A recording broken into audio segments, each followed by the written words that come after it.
Est-ce que ces données elles sont stockées chez le client ou à l'extérieur? Peu importe ce que vous mettez, tout peut être utilisé contre vous, votre entourage ou votre business.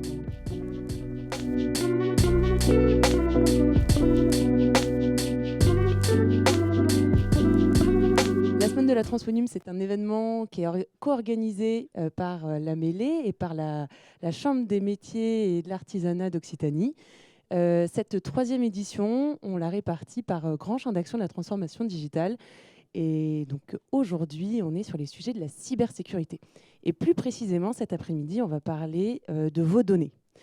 On a abordé plein de choses ce matin sur la cyber. Le fait que la cyber était vraiment un élément central à la transformation digitale des entreprises et qu'aujourd'hui, il fallait absolument, quand on parlait de transition digitale, il fallait être sécure, il fallait faire attention à ce qu'on mettait sur Internet, etc. Pour ça, on va aller un petit peu plus loin cet après-midi. J'ai des super experts avec moi autour de cette table. On va faire un rapide petit tour de table. Est-ce que Benjamin, dans un premier temps, tu peux te présenter? Oui, bonjour à tous. Benjamin Larocque, fondateur de la société Oxitia, cybersécurité et transformation digitale. Romain aussi, pardon. Donc, enchanté, Romain Legrand, manager du pôle data chez Talent. Enchanté, Étienne Guerrera, donc de la Chambre de métier et de l'artisanat d'Occitanie. Et Raphaël Delplanque, Société Talent, responsable d'offres Modern Workplace et sécurité. Donc voilà, nous avons de beaux experts sur le sujet qui sont là pour nous préciser pourquoi aujourd'hui, vous, petite structure d'Occitanie, vos données valent de l'or et surtout, du coup, pourquoi et comment les protéger. Peut-être dans un premier temps, j'aimerais m'adresser à Étienne de la CMA, que tu nous fasses un petit retour sur un petit retour terrain de ce qui se passe, de ce que tu peux constater toi tous les jours auprès de ces entreprises que tu accompagnes et de données. Tout à fait. Alors en fait, quand on va parler, si on emploie le terme par exemple data, données auprès de nos artisans, souvent ils ont l'impression que c'est pas pour eux. Or en fait, ils exploitent tous les jours des données clients et d'ailleurs ces données-là, souvent ils rendent des services directs à la population. Donc ils sont en fait en première ligne finalement. Ces renseignements clients. Et donc, ce qu'on essaie de leur expliquer, c'est qu'effectivement, si d'un coup, on leur enlève ce flux d'informations, ils ne peuvent plus travailler. Mais si potentiellement, on perturbe ce flux d'informations, il peut être récupéré par un concurrent ou il peut être exploité par des sociétés des fois mal intentionnées, à ce moment-là, non seulement c'est critique pour eux, mais c'est critique aussi pour le client en soi. Donc en fait, finalement, le fait de savoir bien connaître ses clients, ce qui peut leur apporter des avantages aussi concurrentiels et de mieux leur rendre service, ça peut potentiellement aussi les mettre en danger derrière. Ils ont cette responsabilité par rapport aux clients, par rapport à la population qu'ils servent, de à la fois bien respecter les données qu'ils ont, bien les protéger et savoir aussi, et on y viendra peut-être tout à l'heure, mieux les exploiter aussi dans leur stratégie commerciale. Et donc c'est pour ça qu'en soi, ça vaut de l'or parce que c'est indispensable pour eux cette information pour travailler, mais aussi potentiellement ça peut valoir de l'or pour tellement d'autres acteurs mal intentionnés du système, donc l'intention et l'envie de protéger ça. Voilà. Oui, effectivement, ce matin, on l'a bien vu qu'aujourd'hui, il y a un grand réseau qui se fait derrière les cyberattaques. Et du coup qu'il fallait bien se protéger pour mettre tout ça en place. Mais peut-être avant d'aller un tout petit peu plus loin sur le sujet du coup de la valorisation de la donnée, mais on va peut-être faire un petit rappel vocabulaire sur qu'est-ce que c'est. Bon, déjà, du coup, Benjamin, pour toi, qu'est-ce que c'est que la donnée ? Alors, c'est vrai qu'aujourd'hui, il y a beaucoup d'abstractions pour tout le monde. On parle de data, de cloud, tout ça. Et en fait, la data, elle commence déjà sur les fichiers. Dès qu'un artisan, une PME va enregistrer des données, c'est de la data et ces données vont pouvoir être utilisées. Donc, c'est savoir déjà inventorier. Qu'est-ce que c'est ma data ? Est-ce que c'est des fichiers? Est-ce que c'est des bases de données? Ou est-ce qu'elles sont stockées? Donc, il va falloir faire tout ce travail d'inventaire.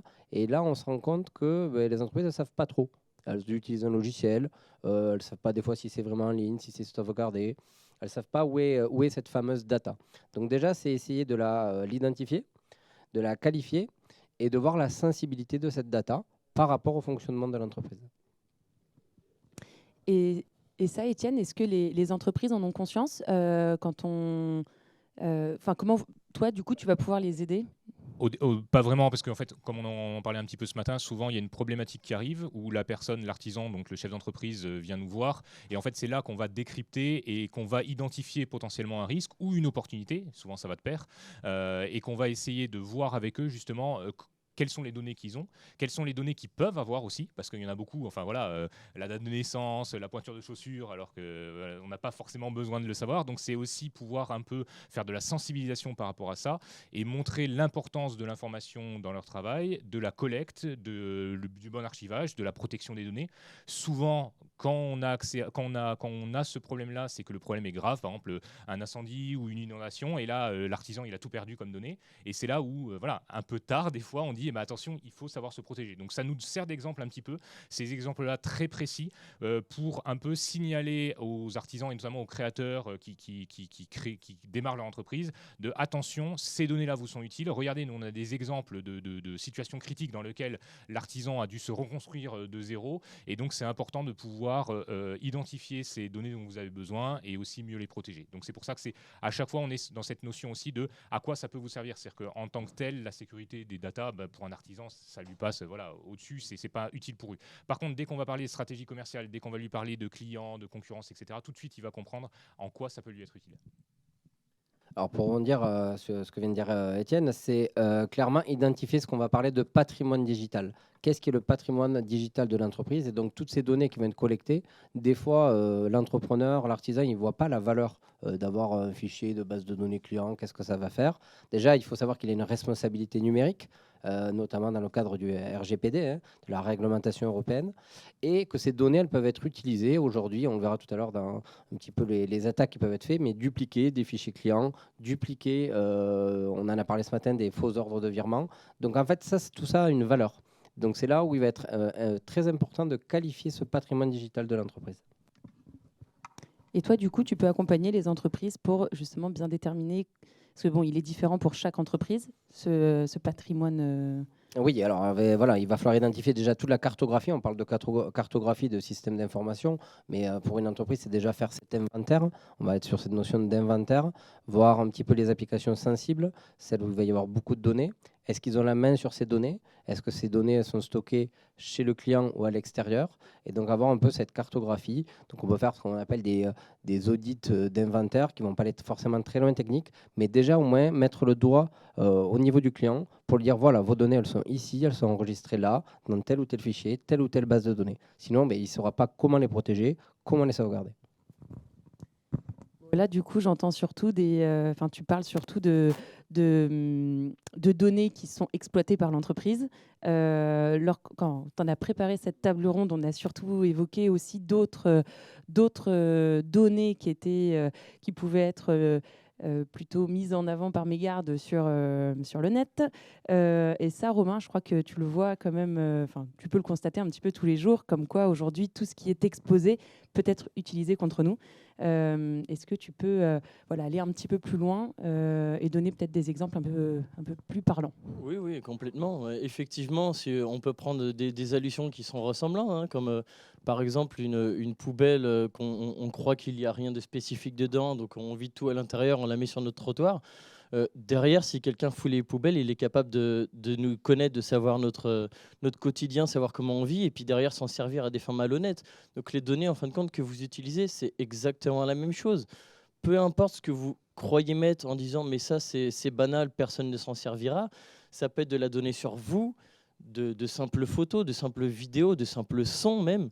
Ça peut être des données sur votre famille, sur vos personnes, vos amis, votre entourage, ça peut être des données sur vos clients, et ça peut être aussi des données de votre entreprise. Dès que derrière, il y a le côté malheureusement sombre de l'homme qui vient s'en emparer et qui, niveau technologique, a toujours une longueur d'avance sur justement les protections, derrière, il est capable de venir récolter ça et de se dire, en fait, il est capable de catégoriser mieux que vous les données qui fuitent en fin de compte, ou qui sont malheureusement présentes sur Internet sans que vous ayez fait attention à si c'est accessible à tous ou pas. Il va se dire, tiens, là, je peux faire en gros un vol d'identité, je peux récupérer des RIB et des choses et venir travailler avec des comptes bancaires qui ne m'appartiennent pas. Je peux venir voir des données pour les vendre à la concurrence parce que je sais qu'il y a eu des offres qui ont été faites et des remboursements ou des garanties qui ont été faites sur certains clients et je peux justement aller pour faire mieux. Tous ces types de choses qui font qu'en fin de compte, il y a plein d'exemples. C'est qu'on se fait voler son sac, on se demande qu'ils vont peut-être utiliser que l'argent, le chèque et la carte bleue. Mais non, ils vont aussi pouvoir vous lire beaucoup de choses. Les pays asiatiques qui ont commencé à vouloir justement s'accaparer les technologies de l'Occident ont commencé justement à voler ça pour comprendre comment ça fonctionnait avant justement de le mettre en pratique.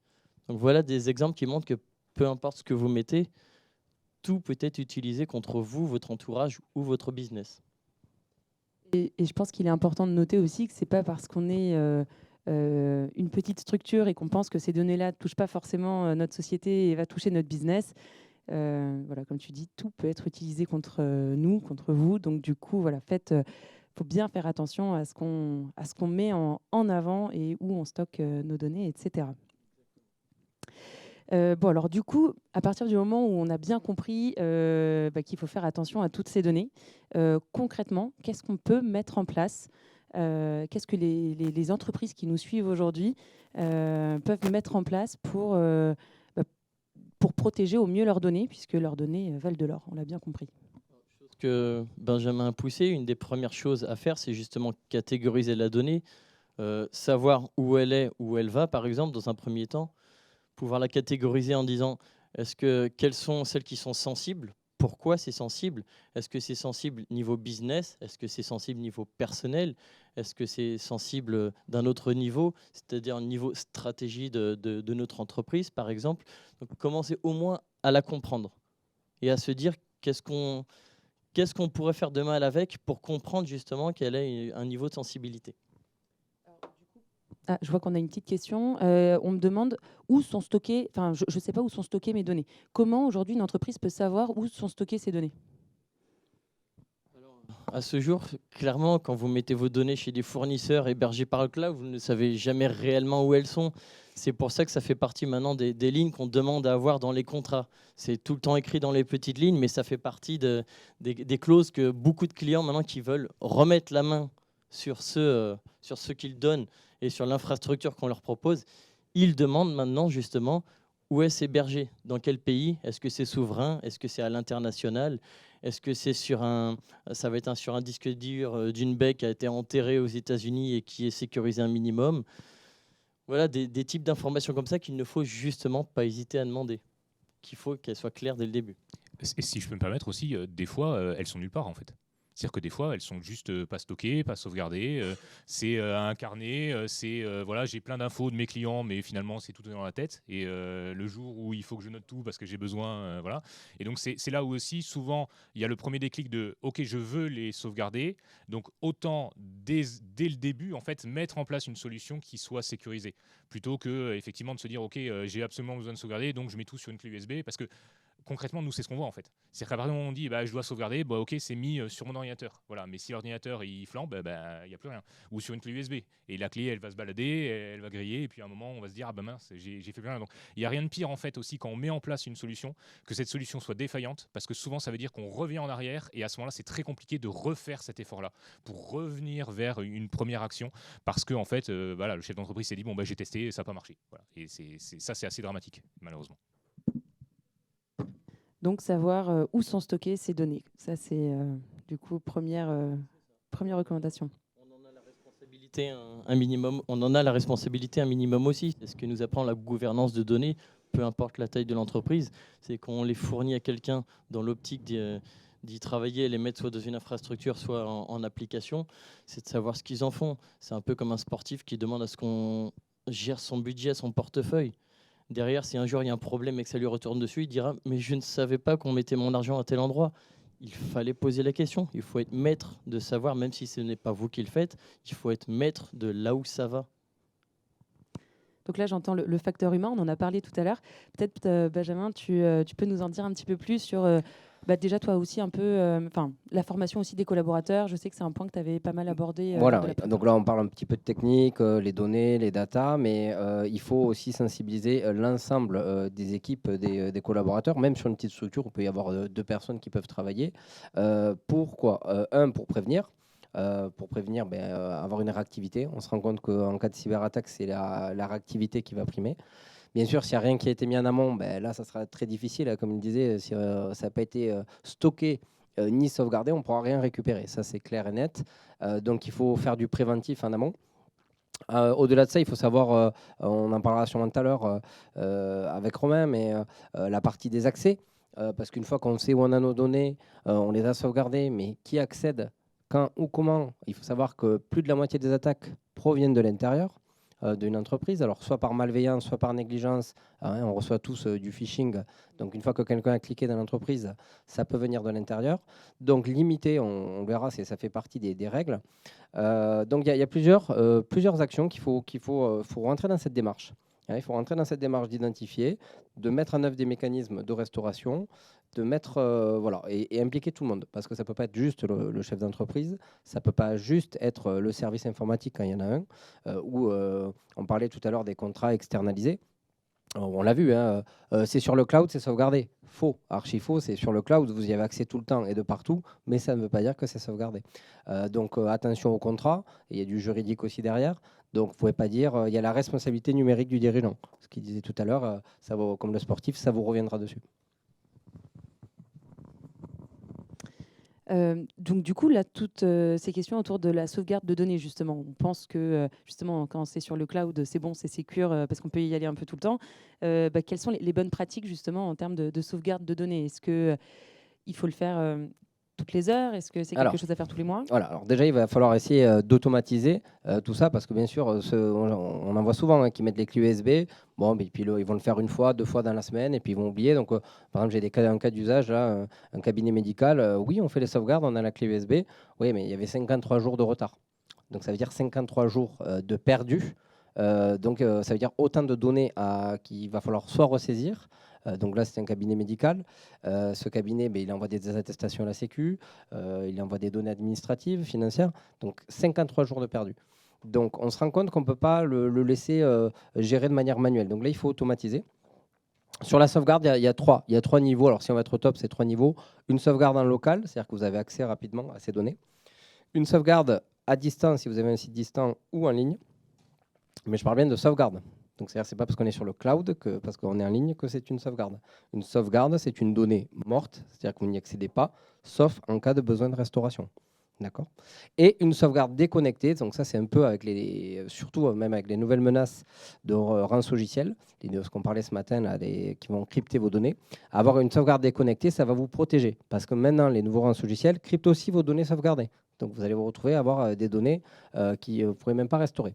Donc, si on va être bon, c'est tous ces 3 niveaux de sauvegarde. En local, à distance ou une sauvegarde sur le cloud, je parle bien de sauvegarde sur le cloud, et déconnecté. Donc, voilà les 3 bonnes pratiques. Sur la fréquence, moi, je dirais à minimum, alors soit on fait du live, c'est-à-dire qu'on va enregistrer en permanence, mais ça va demander beaucoup de stockage et ça peut saturer le réseau ou autre, mais au moins 1 fois par jour et avec un historique. Au minimum 1 mois d'historique, mais je vous dirais aujourd'hui, les préconisations sont au-delà de 6 mois, justement à cause des rançongiciels. Donc avoir un historique assez long pour revenir à un système sain s'il y avait une menace qui n'avait pas été identifiée au moment de l'attaque. D'accord, très bien. Tu veux ajouter quelque chose, Raphaël ? 1, 2, 2. Alors, je voulais juste rajouter et enrichir un peu ce que tu as dit, Benjamin. Effectivement, le backup est une chose, la sauvegarde est une chose. Après, ce qui est important aussi, c'est qu'avec des moyens d'audit un peu avancés, identifier le compte ou la personne qui est à l'origine, par exemple, d'une perte de données, ou ça peut être une action malencontreuse, mais ça peut être aussi un rançongiciel ou ce genre de choses. Voilà.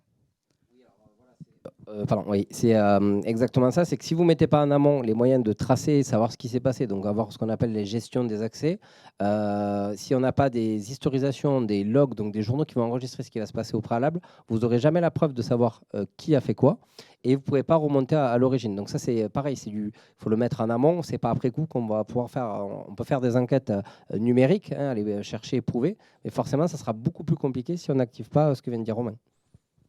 Et c'est facile à mettre en place? Mais facile, oui. La plupart du temps, c'est même à portée de tous, hein. Et après, les mécanismes dépendent. Enfin, le niveau d'applicabilité dépend vraiment du mécanisme de sauvegarde. Donc, si c'est sur du PC, classiquement, je peux le faire de manière autonome. Et après, sur du cloud, ça va demander quand même un peu d'activation préalable, un peu de configuration. Voilà. Et en général, est-ce que c'est bienvenu de la part des collaborateurs? Ça peut paraître un peu comme de l'espionnage ou Alors non, ça dépend. En fait, ça dépend ce qu'on va regarder.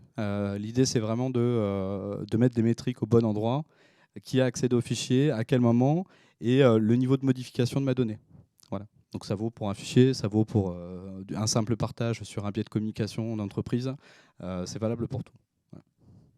Très bien. Je tiens à m'excuser, c'est Raphaël et pas Romain. Vous voyez, la gestion des accès, il y a une faille. On se ressemble. C'est un début d'usurpation d'identité. Donc pareil pour ça, si vous ne savez pas qu'est-ce que c'est la gestion des accès, comment on donne des droits, parce que même on va dire sur des systèmes aujourd'hui on déploie vite sur le cloud, il y a de la gestion des accès, il y a des droits d'accès, des droits d'écriture, des droits de lecture, voilà. Donc faites-vous accompagner, demandez conseil, restez pas seul parce qu'après ça sera trop tard si vous laissez accès libre, par exemple à toutes les informations d'entreprise, c'est ce qu'on voit aujourd'hui dans des outils type des CRM, on laisse accès à toute l'entreprise et il suffit qu'il y ait une malveillance ou une négligence et tout le système va être touché. Et donc là, vous avez un impact total. Alors que là, on pourrait limiter, si on fait la gestion des accès comme il a dit, on va limiter l'impact juste à la zone. On a également parlé de veille de données. Est-ce que Romain, Benjamin, vous voulez en parler un petit peu de ce qu'est la veille de données? Je vais le passer à Romain. Gestion des accès. Sur la veille. La veille, en fait, il faut faire de la veille sur ces datas. C'est ces datas personnelles, on en a parlé tout à l'heure, mais sur les datas de l'entreprise. Vérifier que vos noms de domaine soient bien renouvelés. Vérifier toutes les informations au niveau de vos adresses mail, si vos mots de passe sont fuités. Donc tout ça, bien sûr, on peut l'automatiser, c'est encore mieux. Mais si vous ne l'avez pas automatisé, vous avez accès à des sites qui peuvent vous dire si vos mots de passe sont fuités ou il y a des applications qui vont vous le remonter. Donc ça, il faut faire une veille permanente sur cette partie-là.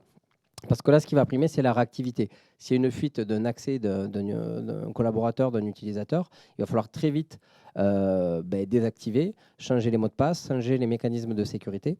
Et c'est là où il faut faire cette veille sur les données. Veille sur les données aussi s'il y a des fuites de données.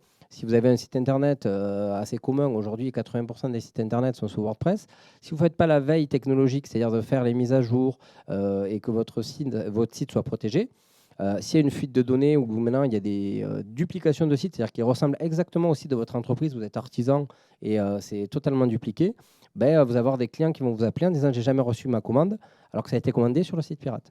Donc c'est pour ça qu'il faut faire une veille permanente. Alors dans l'impossible, il faut essayer de l'automatiser parce que tous les jours aller vérifier, ça peut être usant, mais il faut faire cette veille, il faut faire ce devoir, il y a ce devoir de responsabilité numérique.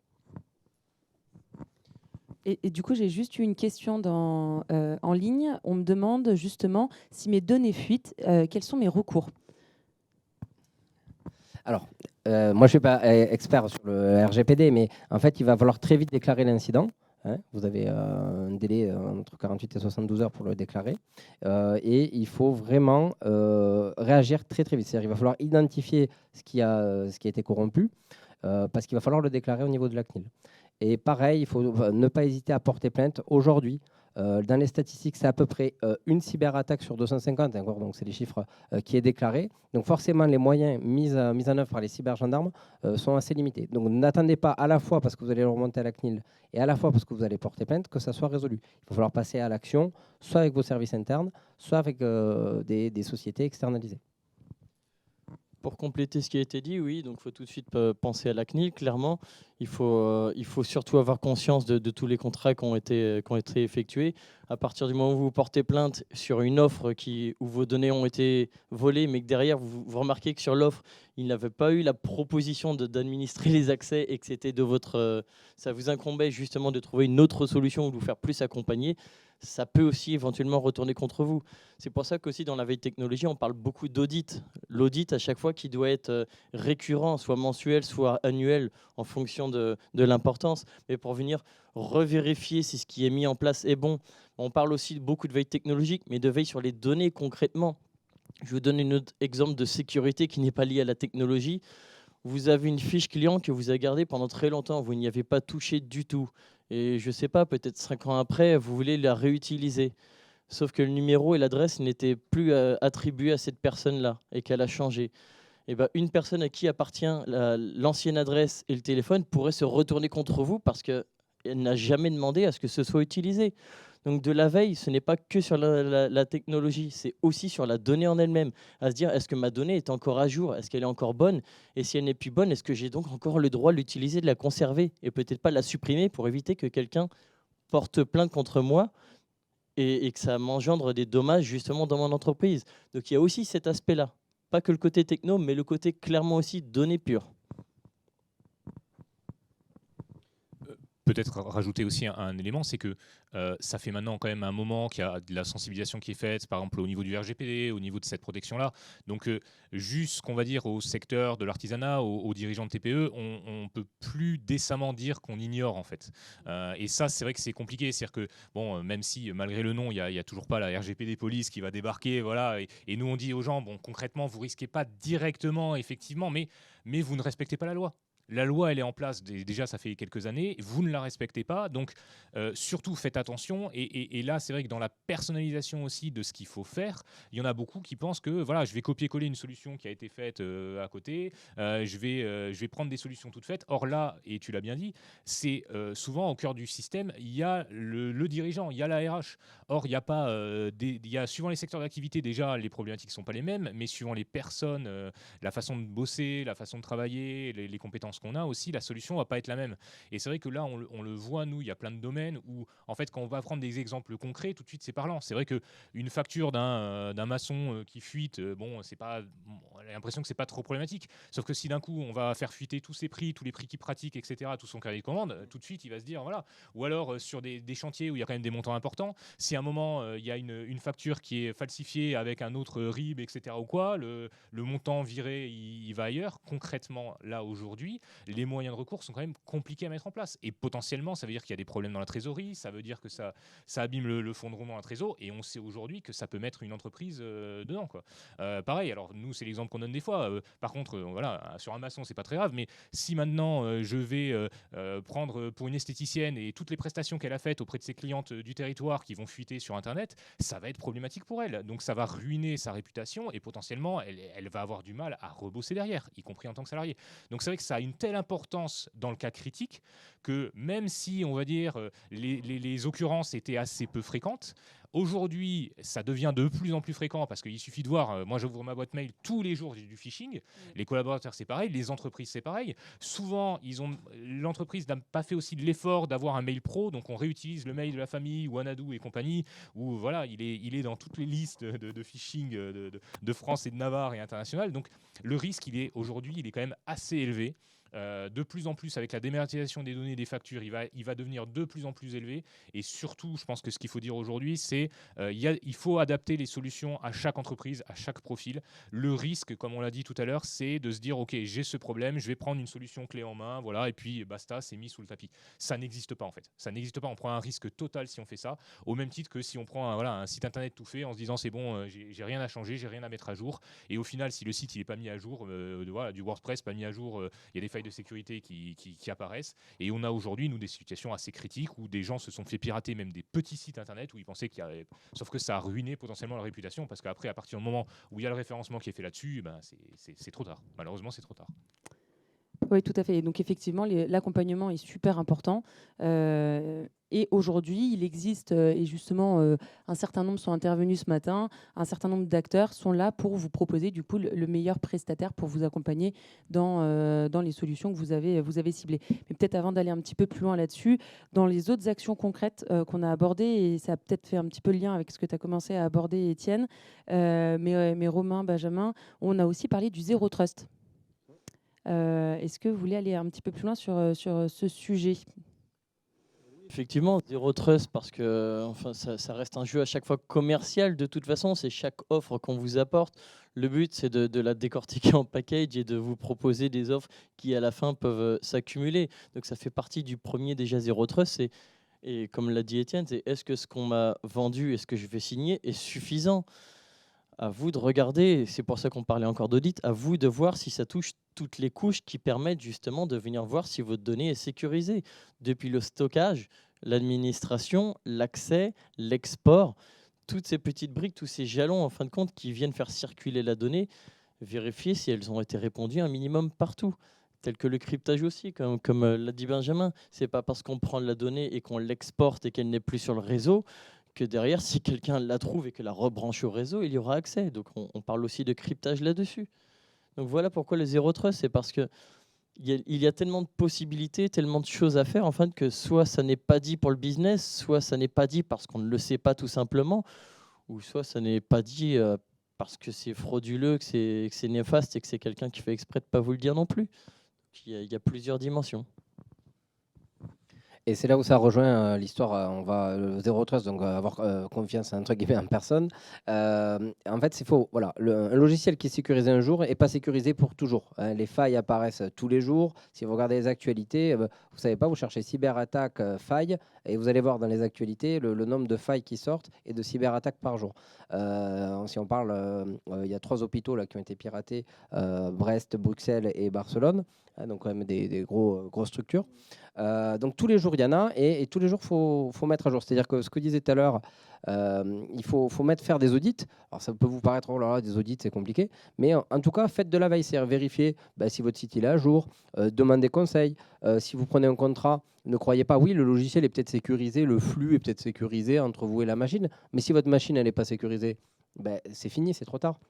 Donc, ce n'est pas parce qu'il y a un des composants qui est sécurisé que tout le système est sécurisé. Et ça, on le voit dans les petites structures encore plus, puisqu'on va se retrouver avec des fois un mix entre des ordinateurs personnels, professionnels, des tablettes avec la mobilité, des objets connectés. Et là, on va se retrouver, oui, on va avoir peut-être un logiciel qui va être connecté, qui va faire ses sauvegardes. Mais derrière, on va se retrouver avec un environnement très hétérogène et qui, lui, n'est pas prêt en cas d'attaque et qui n'est pas protégé. Un autre exemple peut-être de notre trust qui est un peu éloigné, mais qui reste quand même simple, et ça rebondira sur des technologies possibles à utiliser. Quelqu'un qui est assis avec son ordinateur dans le train et qui se dit « je suis déconnecté, je travaille sur quelque chose qui est juste sur mon PC, j'ai confiance, j'y vais ». Mais il ne sait pas que ses voisins devant, derrière, à côté, tournent le regard, voient éventuellement ce qu'il est en train d'écrire et cogitent dans sa tête et se disent « ah ». C'est intéressant ça, je pourrais même me dépêcher de lui prendre et de l'envoyer avant qu'il le fasse, et j'aurais piqué, je sais pas, tel que l'achat d'un terrain tout simplement. Donc voilà, ce sont des choses qui comptent énormément dans le Zero Trust, à se dire, même les personnes autour de moi peuvent être néfastes par rapport à cette lecture directe, cet accès direct à la donnée. Merci pour ces exemples concrets, du coup, de ce qu'on peut mettre en place justement pour protéger ces données. Si on veut aller un petit peu plus loin, et là je donnerai la parole à Benjamin et Raphaël, sur des solutions plus techniques. Qu'est-ce qu'une entreprise peut mettre en place pour justement protéger ces données, aller encore un petit peu plus loin que tous ces cas concrets qu'on a donnés tout à l'heure? Alors, il y a des mécanismes, il y en a plein. L'idée, c'est de quelle brique on part, parce qu'on parle de la data, mais derrière, il y a de l'identité afin de savoir qui est authentifié sur ma data. Il y a les périphériques sur lesquels je vais interagir avec ma data. Donc, ça peut être de l'Android, ça peut être de l'iOS, ça peut être du Windows 10. Donc, savoir gérer tout ça. Donc, mon device, mon identité et consommation de ma data. Donc, tout à l'heure, Benjamin disait où, qui, quoi. Donc, on va conditionner les accès à la donnée. Donc, c'est être en capacité de dire, par exemple, j'ai mon collaborateur qui est sur un hotspot chez un géant du burger américain. Il se connecte. Qu'est-ce qu'il a le droit de faire? Donc, est-ce qu'il peut modifier? Est-ce qu'il peut télécharger la donnée? Donc là, on revient sur les accès, mais voilà, c'est cette possibilité d'interagir en fait avec la donnée et de donner ou pas un niveau de confiance à mon utilisateur. Sur la partie périphérique, c'est qu'est-ce que je mets en place pour sécuriser l'accès à ma donnée. Donc typiquement sur la suite Office 365, ça va être Office 365, pardon, mettre des paramètres en place qui vont permettre de durcir l'accès à ma donnée et de sandboxer un peu les environnements Office 365. Donc ça vaut pour ça vaut aussi pour la partie Windows. Sur les périphériques mobiles, ça va être créer un cloisonnement entre la partie professionnelle et personnelle et éviter en fait la fuite de données de mon espace perso vers mon espace pro et inversement. Donc là, ça va être intercepter un copier-coller, une capture d'écran, ce genre de choses. Et des mécanismes, il y en a plein. Et après, il y a toute la partie labellisation de données, classification avec partir de modèles automatisés. Donc, on fait ingérer des modèles de données et les solutions vont être en capacité à détecter des mots-clés, par exemple, dans des documents. Et à partir de ça, derrière, avec des mécanismes, mettre de la sécurité en place sur ces documents-là. Voilà. Par rapport à ça, aujourd'hui, voilà, il a dit on peut automatiser. Avant, c'était assez compliqué pour une petite entreprise d'avoir accès à ces outils. C'était assez compliqué et cher. Aujourd'hui, il y a des outils qui sont accessibles et qui vont permettre de reprendre la main et de tracer. Donc, on va avoir les basiques, les fondamentaux. On parlait tout à l'heure quand on est dans un train ou un espace public. Ne vous connectez pas sur un espace public, utilisez plutôt votre partage de connexion ou utilisez un VPN. Ça coûte quelques euros par mois. Donc, c'est vraiment pas cher et vous allez au moins sécuriser le canal de communication. Vous ne sécurisez pas l'accès aux données. Le canal est crypté. C'est des bonnes pratiques. On n'en a pas parlé sur la gestion des accès, mais sur les mots de passe. Alors oui, on a mis des mots de passe. Oui, on met gestion des accès. Il faut des mécanismes de multifacteurs. Double authentification, vous pouvez utiliser des mots de passe uniques, ce qu'on appelle des OTP, des mots de passe que vous recevez qui durent 5-10 minutes. Activez-les par défaut. Combien de fois on a appelé justement parce que les personnes nous ont mis un mot de passe et ce mot de passe a fuité sur un site où il était trop simple et ça y est, vous avez perdu l'accès et c'est fini. Pour retrouver le compte, c'est très compliqué. Donc la gestion multifacteur, des VPN, ça paraît basique. Alors, on va parler d'antivirus, on va pas aller plus loin, mais il y a des outils qui font un peu tout en un aujourd'hui, ce qu'on appelle des endpoint security, qui vont vous faire un petit peu toute la gamme de protection. Et il en parlait tout à l'heure de cloisonnement des données. On va pouvoir aussi simuler des machines virtuelles. En fait, ça va envoyer vos données pour savoir justement s'il n'y a pas un virus qui a été mis en place dessus et qui va se détecter au bout d'un moment. Donc, ces outils aujourd'hui sont accessibles pour quelques dizaines, quelques centaines d'euros en fonction des niveaux de protection que vous allez prendre, là où avant, on ne pouvait pas les utiliser. Et là, c'est ça où c'est important, c'est qu'une TPE aujourd'hui peut avoir un niveau de protection comme une grande entreprise. Et vraiment, ça se déploie avec quelques agents et on peut le déployer de manière automatique sur l'ensemble des machines, comme il a dit, sur tous les systèmes d'exploitation qu'on a parlé tout à l'heure, mobile ou PC. Et je rajouterais là-dessus, pourquoi le mot de passe? Parce qu'on parle de plus en plus du passwordless. Chez Talent, par exemple, on a du passwordless. Pardon. On travaille beaucoup autour du passwordless. L'idée étant d'accompagner les petites, grandes entreprises à faire cette transition et de supprimer le mot de passe. Parce que souvent les sociétés en ont marre de continuer à maintenir les mots de passe. C'est souvent compliqué, des historiques de mots de passe, des caractères à rallonge. Donc l'idée, c'est vraiment d'essayer de sortir de ça pour tout le monde, pour les utilisateurs, pour les administrateurs, pour les comptes à privilèges, et d'essayer d'amener la clé de sécurité qui est, on entend beaucoup parler de YubiKey, Yubico. Donc nous, on pousse beaucoup cette solution-là, ça marche très bien, et le retour utilisateur est très bien parce que c'est moins complexe en termes d'utilisation, et c'est bien reçu de la part des users. Form factor est top. Le risque après, la sécurité, c'est forcément une contrainte. Alors c'est pour ça qu'il faut la faciliter, l'automatiser. Parce que sinon, aujourd'hui, on met sa ceinture de sécurité, c'est devenu un automatisme. Il y a une époque, c'était pas un automatisme. Donc il faut expliquer les risques qu'il y a derrière et essayer d'automatiser ça avec des outils pour simplifier la vie de l'utilisateur. C'est sûr que si on vous demande de changer tous les mois de mot de passe de 15 caractères, le risque qui va se passer, c'est que les gens, on le voit, ils changent de mot de passe en mettant 2023, 2024. Donc, ils n'augmentent pas le niveau de force du mot de passe et ça leur fait une contrainte supplémentaire.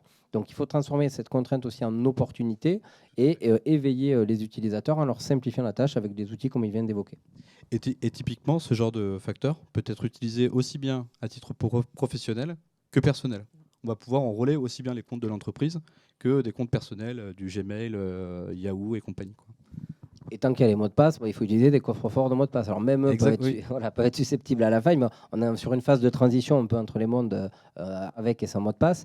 Mais utilisez des coffres-forts à mot de passe, utilisez, on l'a dit, les VPN, mettez à jour vos machines. Rien que si vous faites ça, vous allez être protégé de 90% des attaques techniques. Après, ça sera le facteur humain. Est-ce que vous allez cliquer? Est-ce que vous allez vite partager? Ne restez pas isolé. Ça aussi, c'est un des points très importants. Ne pas rester isolé, communiquer avec les membres de l'équipe pour éviter, avant que l'action soit faite, d'aller vérifier l'information. Si je me permets, il y a un sujet aussi qu'on n'a pas abordé, mais nous, on le voit en direct auprès des entreprises, c'est dans la transmission de l'entreprise. Aujourd'hui, on a des dirigeants 55 ans et plus qui sont assez nombreux, et dans la transmission de l'entreprise, nous, on le voit aussi dans l'évaluation du fonds de commerce, potentiellement, il y a effectivement la question de la donnée. Alors, l'exemple qu'on pourrait prendre, c'est aujourd'hui, si vous achetez une maison, il n'y a pas de mur d'enceinte, il n'y a pas d'alarme, etc. Et à l'inverse, vous avez une maison où tout est sécurisé, etc. La valeur augmente. Et nous, on le voit aujourd'hui, on a beaucoup d'entreprises où finalement, si les chef d'entreprise part, une partie de l'info part avec. Et c'est très compliqué pour nous de mieux valoriser justement les fonds de commerce dans la transmission entreprise pour sécuriser aussi le repreneur par rapport effectivement aux données de l'entreprise, les bases de données des clients, le stock, les achats, la prospection, etc.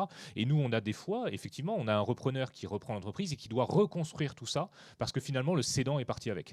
Et donc ça, nous, on cherche aussi à sensibiliser le cédant aujourd'hui parce qu'ils ont du mal des fois à valoriser leur fonds de commerce, à vendre le fonds de commerce en disant cet effort-là de protection, ça vous permet aussi de mieux valoriser l'entreprise et de mieux sécuriser derrière le repreneur qui va arriver des fois avec des solutions clés en main. Donc soit effectivement c'est le repreneur qui remet tout en place et là à ce moment il a un effort à faire mais il doit le faire, mais déjà rien que le cédant aussi peut déjà commencer cet effort-là parce que sinon effectivement nous on a des affaires qui se cèdent et on sait très bien que les données sont parties dans la nature parce qu'un salarié qui quitte l'entreprise, il va récupérer la base de données des clients, etc. Et donc le repreneur qui reprend l'entreprise, il a un fonds de commerce qui est légèrement abîmé par rapport à ce qu'il pensait acheter. Donc là-dessus, c'est vrai que moi, je pense que c'est aussi quelque chose qu'il faut dire, c'est que c'est important aussi dans la valorisation effectivement de l'entreprise, y compris l'entreprise artisanale et la TPE artisanale, de pouvoir mieux protéger justement et mettre en avant ces données.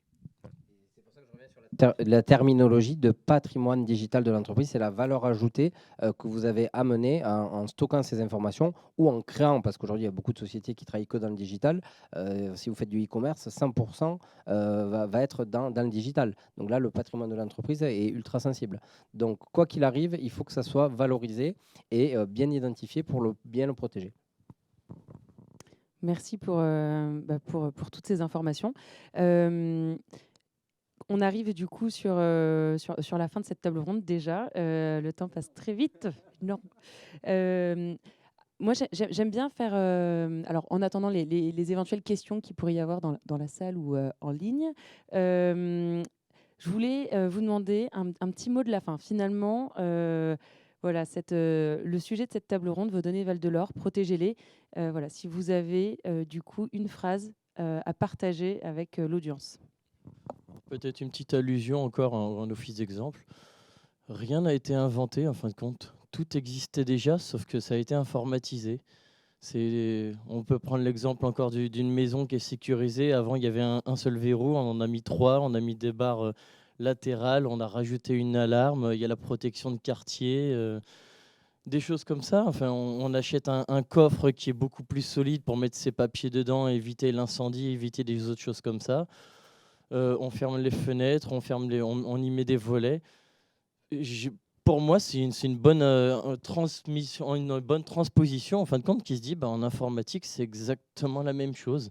C'est des outils informatiques, mais on peut appliquer justement à chaque porte, à chaque fenêtre, à chaque type de clé comme l'authentification pour venir ouvrir la porte tout simplement.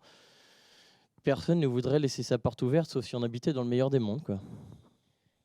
Et puis peut-être ce qu'on peut dire aussi, c'est que plus ça va, moins ça coûte au final, hein, comme on l'a dit. Hein. C'est vrai qu'à une époque, mettre en place ces solutions-là, ça coûtait du temps, de l'argent, ça demandait des compétences, ou si on ne les avait pas, effectivement, c'était difficile pour nous de conseiller à une entreprise artisanale de mettre en place ça. C'était illusoire par rapport à l'année.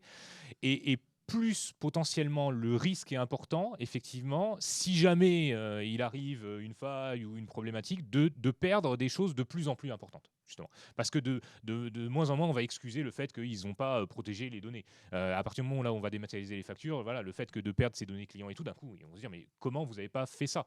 Vous faisiez encore des factures sur le papier, vous étiez encore sur une clé USB. Aujourd'hui, je veux dire, on apprenait ça il y a 5-10 ans, on pouvait dire, bon ben voilà, tout le monde fait ça, entre guillemets. Aujourd'hui, moi j'ai en face de moi un artisan qui d'un coup me dit, je sauvegarde tout sur ma clé USB, je me balade avec et tout. Je lui dis, mais vous prenez un risque énorme. Alors que c'est vrai qu'il y a 5-10 ans, j'aurais dit bon ben pourquoi pas, voilà, penser à la sauvegarder. Donc c'est vrai que on est sur cet équilibre où au fur et à mesure où le temps passe, les solutions quand même sont de plus en plus abordables, et en plus le risque de ne pas faire appel à ce genre de solution, de ne pas se protéger, devient de plus en plus conséquent potentiellement, à la fois sur l'enjeu de réputation parce qu'on peut plus ignorer ça. Enfin je veux dire, on en parle tellement et pour tout le monde, et en plus par rapport justement au peu d'investissement potentiel que ça nécessite, c'est vrai que ça devient de plus en plus inexcusable de ne pas faire ce strict minimum, de ne pas se lancer là-dedans, de ne pas s'y intéresser. Et moi, je dirais, enfin, je rajouterais que pour une dizaine, une quinzaine d'euros par mois par utilisateur, on peut s'affranchir de pas mal de choses et mettre de belles solutions de sécu en place, automatisées, et qui tournent de manière autonome et qui vont permettre d'éviter quand même pas mal d'attaques. Pour conclure, moi je dirais bien, ce qu'on a dit, il vient de dire l'exemple de la maison. Dans cybersécurité, il y a sécurité, ça fait partie de la gestion de la sécurité de l'entreprise, sécurité économique, la sécurité physique. On a parlé de gestion des accès, mots de passe ou autre, mais gérer, moi je le vois sur des clients type qui reçoivent du public avec des salles de serveurs qui sont ouvertes ou autres, la gestion des accès physiques. Donc pensez exactement comme il vient de le dire, pensez comme si vous protégez votre maison, ce que vous feriez avec vos données, puisque ça, c'est pas votre maison, là, le patrimoine, c'est votre entreprise avec les données que vous stockez. Merci beaucoup à vous quatre. Est-ce qu'on a des questions dans la salle éventuellement ? Ça a été super clair dans la salle. En revanche, en ligne, j'ai eu des petites questions. Alors, j'avais une question sur le stockage des données dont on parlait tout à l'heure. Là, ça a un peu fusé à ce moment-là. Je stocke mes données depuis des années et je ne sais pas par où commencer. Quelle est la première étape à effectuer ? La première étape, c'est d'effectivement de voir où et comment. Et quelles sont ces données-là. Et c'est vrai que souvent la première porte d'entrée, ça va être effectivement de voir quel est le type de données, quelles sont les solutions qui sont déjà en place, pour pas tout réinventer en fait. Parce que même si des fois il y a des failles effectivement de jugement ou des choses qui ne sont pas sécurisées, il y a le fait que le chef d'entreprise ait déjà mis en place une donnée, c'est-à-dire que mis en place une solution, c'est que c'est une solution qui pour lui en tout cas était adaptée.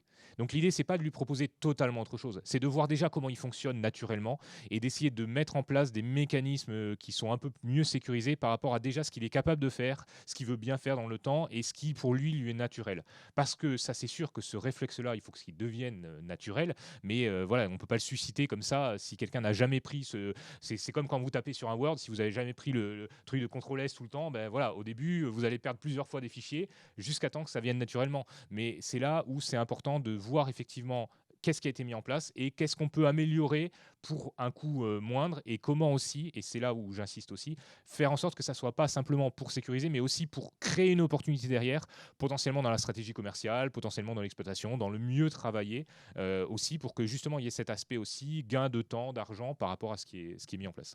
Voilà. Alors, j'ai eu une autre question, mais ça a été, au passage, vous y avez un peu répondu au fil de notre échange. Mais là, c'était surtout donc, sous quelle forme stocker ces données. Donc, voilà, elle me dit crypté, anonymisé, sécurisé. Est-ce que là, il y a une réponse un peu toute faite ou alors là encore, c'est du cas par cas ? Alors, il faut quand même savoir que quand vous choisissez un outil, c'est un peu illusoire de se dire je fais abstraction des formats de fichiers.